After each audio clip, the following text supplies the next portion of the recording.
से बोलिए सियावर रामचंद्र की जय। प्यारे भक्तों, आज आप रसपान करेंगे चैत्र मास कथा अध्याय 23। प्यारे भक्तों, आज की इस वीडियो में आप सभी रसपान करेंगे रामायण कथा की अंतिम अध्याय। इसी अध्याय में आज हम रामायण कथा को संपूर्ण करेंगे। प्यारे भक्तों, हमारी आपसे निवेदन है कि राम कथा के समापन के बाद, चैत्र मास के समाप्त होने के बाद वैशाख मास में फिर से मैं वैशाख मास की कथा आप सभी के लिए लेकर आऊंगी। इसलिए हमारे चैनल को सब्सक्राइब कर लीजिएगा।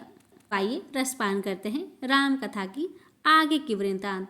ये कथा है राम लक्ष्मण का स्वर्गलोक गमन की कथा। जय श्री राम। श्री रामचंद्र अब गंभीरता का समुद्र बन गए थे।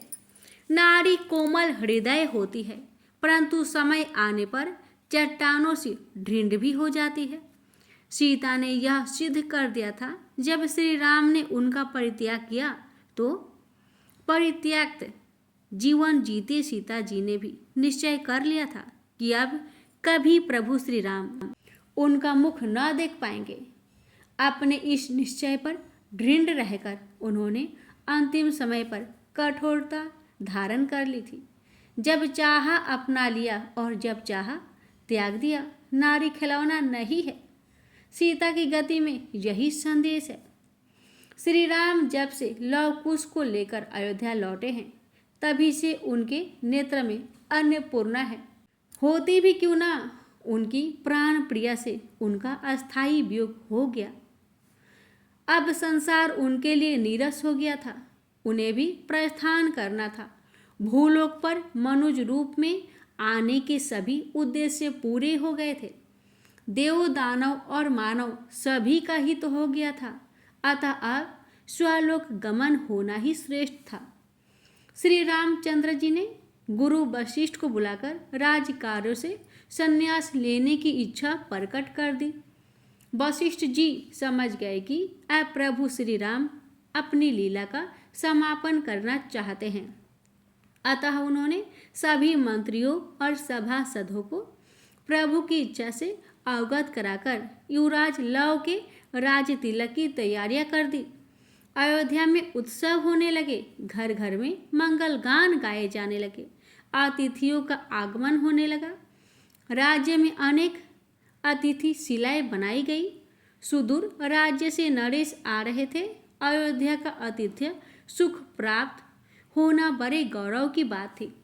गुरु वशिष्ठ ने राज तिलक का मुहूर्त शोध लिया था। सभी ग्रह गोचर अनुकूल और प्रकृति भी अनुकूल हो गई थी। न अधिक गर्मी है न अधिक सर्दी। निश्चित मुहूर्त में रघुकुल के सिंहासन पर लव का राज तिलक कर दिया गया। श्री राम ने इस अवसर पर ब्राह्मणों को दान दिया। अब श्री राम राज कार्य से भी मुक्त हो गए थे। कार्य मुक्त हो गए तो अब इस संसार में क्या शेष रह गया। सभी कर्तव्य अपनी दायित्व पूरे हो चुके थे। अब तो शेष अवतार लक्ष्मण जी सहित बैकुंठ ही जाना श्रेष्ठ था। इसके लिए भी लोक व्यवहार को संतुष्ट करना होगा। श्री राम ने मनुष्य जीवन जितना सरल और स्वाभाविक जिया, मृत्यु भी उतनी ही स्वाभाविक हो। मृत्यु के कारण और निमित्त अस्पष्ट होने चाहिए। इसके बिना वह क्रियाशील नहीं होती। श्री राम को कारण उत्पन्न करना था और निमित्त भी नियुक्त करना था। उन्होंने इसके लिए प्रेरणा कर दी। मृत्यु देवता को प्रभु श्री राम की प्रेरणा प्राप्त हो गई थी। प्रभु के प्रेरणा से मृत्यु देव विचार करने लगे कि श्री हरि को धरा पर रहते बहुत समय व्यतीत हो गया। बैकुंठ उनके बिना शोभा नहीं देता। प्रभु से विनती करके यह तो जाना जाए कि वे कब बैकुंठ पधार रहे हैं। ऐसा विचार कर वे श्री राम के कक्ष में उनके सम्मुख प्रकट हुए और उन्हें सिर झुकाकर प्रणाम किया। प्रभु ने मृत्यु देव को आसन देकर अपने कक्ष से बाहर आए और अनुज लक्ष्मण को अपने पास बुलाया। लक्ष्मण ने प्रभु को शीश नवाकर आशीर्वाद प्राप्त किया तो श्री राम ने कहा, हे अनुज, मैं अपने कक्ष में एक विशेष अतिथि से अत्यंत विशेष मंत्रणा करने वाला हूँ। मुझे इस मंत्रणा में किसी प्रकार का हस्तक्षेप नहीं चाहिए। तुम्हें कक्ष के बाहर मंत्रणा होने तक प्रहरी बनकर खड़े रहना है। इतना सजग प्रहरी बनकर खड़े रहना कि कोई भी कितना भी महत्वपूर्ण अंग तो क्यों ना आ जाए, मेरी आज्ञा के बिना कक्ष में प्रवेश ना करे, भले ही वे स्वयं देवराज इंद्र क्यों ना हो। अनुज, यदि अवज्ञा हुई तो इसका दंड मृत्यु दंड भी हो सकता है। आशा है कि दृढ़ता के साथ आज्ञा का पालन करोगे। लक्ष्मण जी ने सहमति में सिर हिलाया। प्रभु श्री राम ऐसा आदेश दे रहे थे तो अवश्य ही कोई गंभीर विषय होगा। लक्ष्मण ने दृढ़ता धारण कर ली। श्री राम अपने कक्ष में चले गए। स्वयं इंद्र ही क्यों ना आ जाए, अवज्ञा हुई तो मृत्यु दंड। श्री राम के गंभीर शब्द लक्ष्मण के कानों में गूंज रहे थे और उन्हें दृढ़ता प्रदान कर रहे थे। यद्यपि मन में यह जिज्ञासा भी थी कि वह विशेष अतिथि कौन था जिससे प्रभु इतनी गोपनीय बात ऐसी कड़ी व्यवस्था के अंतर्गत कर रहे थे। किसी अतिथि को उन्होंने राजमहल में आते नहीं देखा, परंतु लक्ष्मण की यह जिज्ञासा मन में ही दबी थी। प्रभु की लीला अपरंपार है। वे स्वलोक गमन की लोकानुकूल भूमिका बना रहे थे, इसका लक्ष्मण को आभास तक नहीं था। नियमित राजमहल के मुख्य द्वार में प्रवेश कर चुका था। मुनि समाज में विख्यात महाक्रोधी मुनि दुर्वासा अयोध्या से निकलते हुए जा रहे थे तो हृदय में प्रभु श्री राम के दर्शन की प्रेरणा हुई। बस कुछ सोचकर विचार करते हुए मुनि दुर्वासा राजमहल की ओर चल पड़े। प्रभु श्री राम ने उन्हें निमित्त चुना था। अत्यंत क्रोधी मुनि दुर्वासा के हृदय में प्रभु के दर्शन की इच्छा प्रबलतम होती जा रही थी। जब मुनि दुर्वासा राजमहल के मुख्य द्वार पर पहुंचे तो उन्हें देखते ही द्वारपाल दंडवत हो गए। जरा सी भूल हुई कि मुनिवर ने श्राप दिया, ऐसे ही क्रोधी थे मुनि। दुर्वासा सारे संसार में उनका क्रोध विख्यात था। प्राय लोग उनके सम्मुख आने से कतराते थे। सम्मुख पड़ने पर तब तक मन ही मन भयाकुल रहते थे जब तक मुनिवर प्रेम पूर्वक विदा न हो जाते थे। अयोध्या में मुनि दुर्वासा के प्रवेश करते ही सन्नाटा सा पसर गया। जो भी उनके सामने पड़ता वही दंडवत हो जाता। मुनिवर तो किसी की ओर देखते भी नहीं, क्योंकि हृदय में प्रभु दर्शन की इच्छा के अतिरिक्त अब कोई विषय ही न उठ रहा था। कौन सम्मान कर रहा था, कौन नहीं, अब वे ये सब नहीं देख रहे थे। पहाड़ी बने लक्ष्मण जी ने मुनि दुर्वासा को आते देखा तो हृदय शंकाओं से भर उठा। हे देव, इस समय महामुनि का आगमन शुभ नहीं है। आशंकित मन के साथ उन्होंने मुनिवर को साष्टांग प्रणाम किया। मुनि ने प्रेम पूर्वक आशीर्वाद दिया। उनके नेत्रों में अनुराग था तो लक्ष्मण का भय जाता रहा। मुनि दुर्वासा लक्ष्मण से बोले, हे लक्ष्मण, महाराज को हमारे आगमन की सूचना शीघ्र दो, हमारे पास समय का घोर अभाव है। लक्ष्मण ने हाथ जोड़ दिए, हे मुनिवर, हे कृपालु, इस समय प्रभु विशेष अतिथि के साथ अत्यंत विशेष मंत्रणा में व्यस्त हैं और मुझे आज्ञा है कि मैं किसी को न जाने दूँ। आप तनिक प्रतीक्षा करें। मुनि दुर्वासा की भ्रुकुटी टेढ़ी हो गई। प्रतीक्षा? हम प्रतीक्षा करें?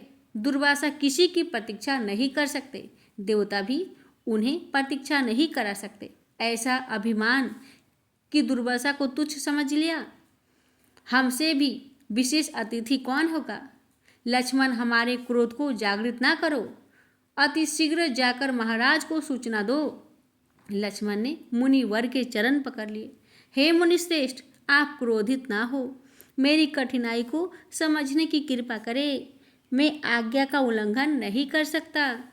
दुर्वासा ने आंखें ततेरी, उल्लंघन नहीं कर सकता?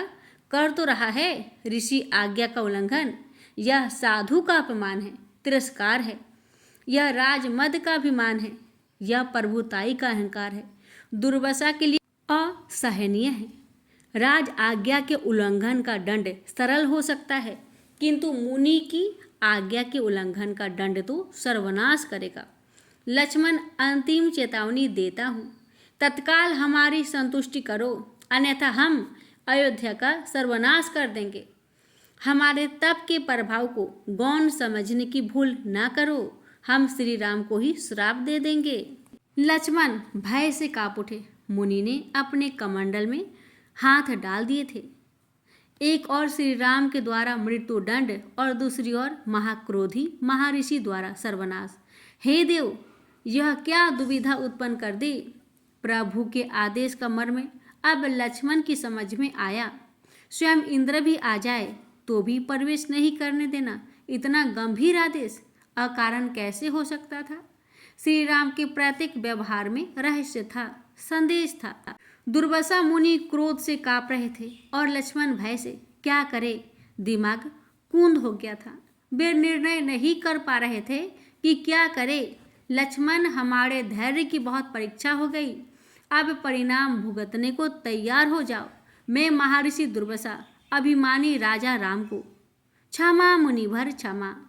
आपकी आज्ञा का पालन होगा। लक्ष्मण अपने प्राण के मोह के कारण प्रभु श्री राम का अहित कैसे होने दे सकता है।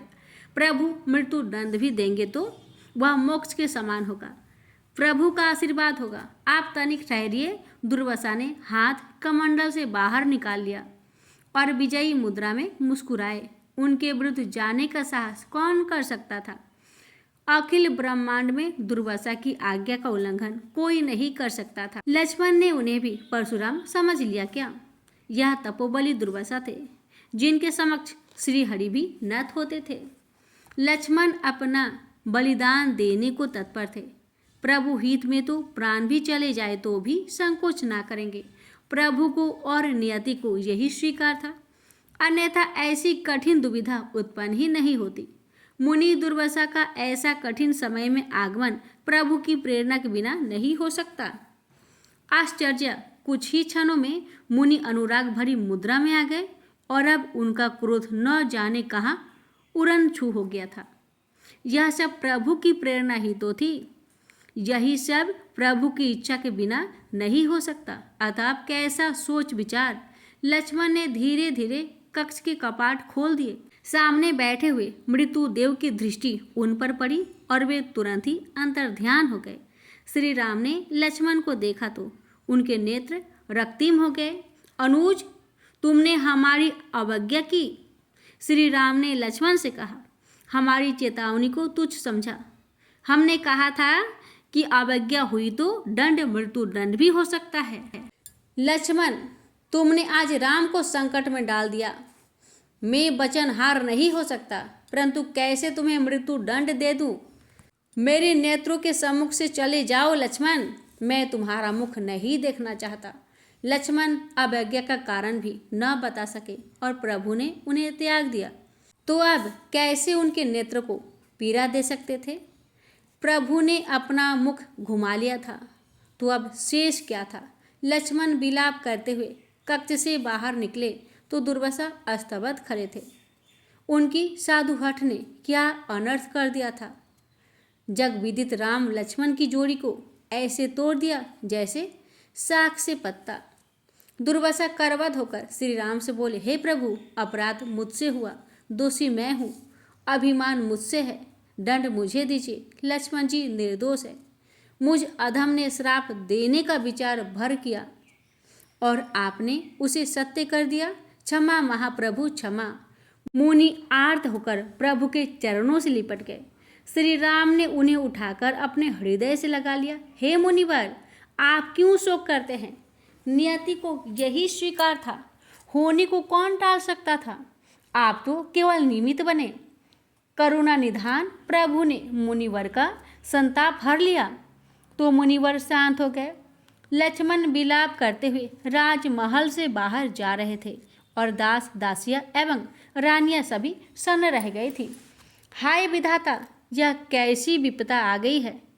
क्यों हो गया। राजमहल में सन्नाटा छा गया।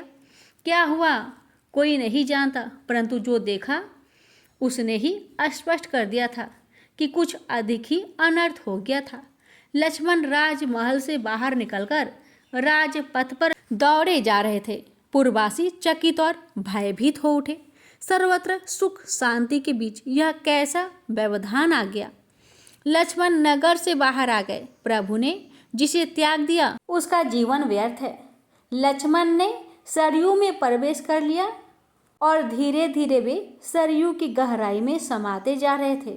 उधर तट पर अयोध्यावासी चीख चीख कर विलाप कर रहे थे।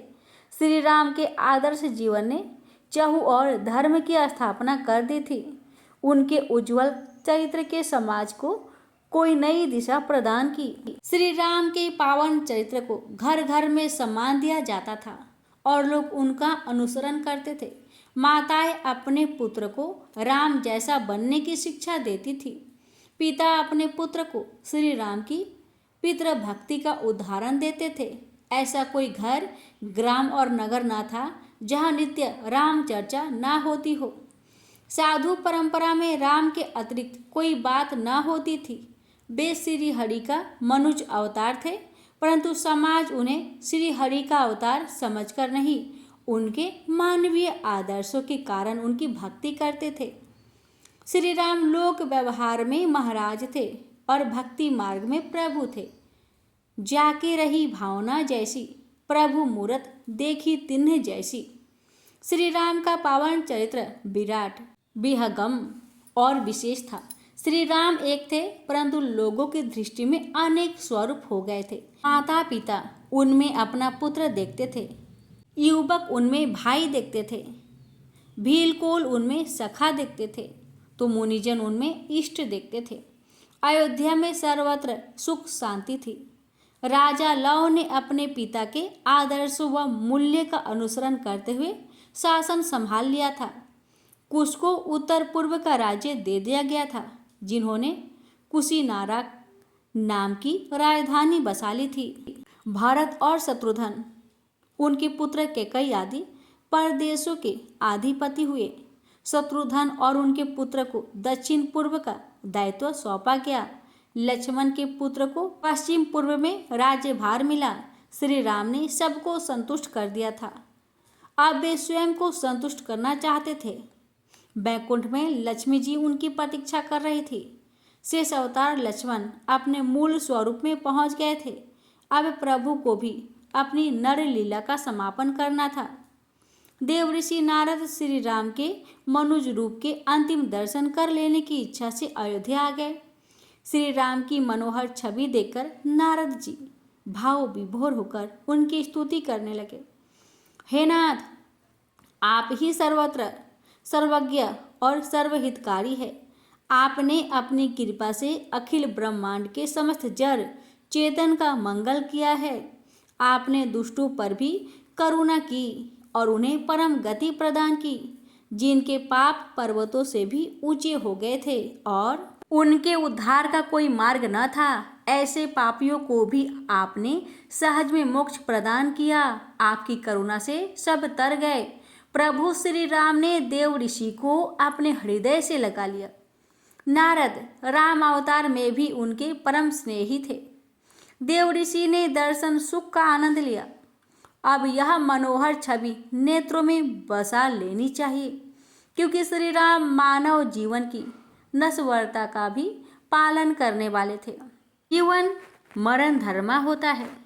श्री राम लोक व्यवहार को ये भी संदेश देने वाले थे कि यदि ईश्वर भी मृत्यु लोक में शरीर धारण करके आएंगे तो उन्हें भी नश्वरता के नियम का पालन करना होगा। देव ऋषि उनकी लीला के क्षण क्षण की साक्षी रहे थे और अंत तक रहना चाहते थे कि प्रभु किस तत्व को अपनी दह लीला समाप्त करने का माध्यम बनाकर कृतार्थ करेंगे। प्रभु श्री राम ने लीला के समापन का मुहूर्त विचार लिया था। वह शुभ गोधूली बेला थी। उन्होंने अपने इष्ट भगवान शिव की आराधना की और दीप जलाकर उन्हें समर्पित करते हुए अग्नि तत्व को संतुष्ट किया। अयोध्या के राजमहल में नित्य ही इस समय सभी जाग जाते थे, परंतु आज प्रभु प्रेरणा से सब निद्रामग्न थे। प्रभु किसी को अपनी आंखों के समक्ष दुखी नहीं देख सकते थे, इसलिए समापन नितांत सौसीमित था। प्रभु राजमहल से बाहर आए और आकाश को नमन किया। वे राजपथ पर आ गए और एक बार राजमहल को निहारा। श्री राम को अपनी जन्मभूमि अयोध्या बैकुंठ से अधिक प्रिय थी। वे नियम से बंधे थे तो उसे त्याग रहे थे। जीवन के नियमों का उल्लंघन ना हो, भले ही प्राण भी त्यागना पड़े, यही उनका आदर्श था। भोर होने में समय था, सूर्योदय समयबद्ध थे, परंतु प्रभु दर्शन को व्याकुल थे, नियम तोड़ नहीं सकते थे। श्री राम पतित पावनी देव नदी सरयू के तट पर आ गए और उनकी स्तुति की। फिर तट पर मस्तक रखकर जन्मभूमि की रज मस्तक पर धारण की। सरयू स्त्री रूप में प्रभु का स्वागत करने आ गई थी। श्री राम ने हाथ आगे बढ़ाकर जल में चरण कमल रखे। जल की गहराई में जाते ही श्री राम ने प्राण वायु को त्याग दिया। पांचों तत्व संतुष्ट हुए और श्री राम ने पंच महाभूतों की महानता स्थापित कर दी। इसी के साथ श्री राम की मनुज लीला का समापन हुआ। क्षीर सागर में श्री हरि के समीप बैठी लक्ष्मी प्रफुल्लित थी। श्री हरि वहां विग्रह रूप में विद्यमान थे, क्योंकि वास्तव में तो वे मनुज रूप में श्री राम थे। दिव्य क्षीर सागर पर एकाएक श्री हरि की वह मनोहर छवि प्रकट हुई, जिसकी प्रतीक्षा लक्ष्मी जी बड़े मनोयोग से कर रही थी। श्री हरि बैकुंठ में आ गए और देखते ही देखते वे अपने विग्रह में समा गए। उनकी अनुपम आभा से बैकुंठ अलौकिक हो उठा। देवताओं ने प्रभु श्री हरि की समवेत स्वर में स्तुति की और दिव्य पुष्प वर्षा करके उनका स्वागत किया। प्रेम से बोलिए सियावर रामचंद्र की जय। प्यारे भक्तों, अब तक हम सब ने भगवान श्री राम की दिव्य कथा को सुना और समझा। रामायण का हर संदेश हमारे जीवन को मार्गदर्शन देता है। भगवान श्री राम के आदर्शों का अनुसरण करना हमें जीवन में शांति और सुख की ओर मार्गदर्शन कराता है। हे भगवान, हे माता सीता, हे पवन पुत्र हनुमान, यदि इस कथा के दौरान किसी भी प्रकार की गलती या त्रुटि हुई हो तो मैं उसके लिए क्षमा प्रार्थी हूँ। मेरी कोशिश सिर्फ इस कथा को दिल से आप तक पहुँचाने की रही है। भगवान श्री राम के संदेश को मैं समझने और साझा करने की कोशिश कर रही हूँ, लेकिन यदि कोई गलती हुई हो तो कृपया मुझे क्षमा करें। प्यारे भक्तों, आप सभी का हृदय से धन्यवाद करती हूँ जिन्होंने इस कथा को सुना और हमारे साथ दिया। भगवान श्री राम हम सभी पर अपनी कृपा सदा बनाए रखे। प्रेम से बोलिए जय सिया राम।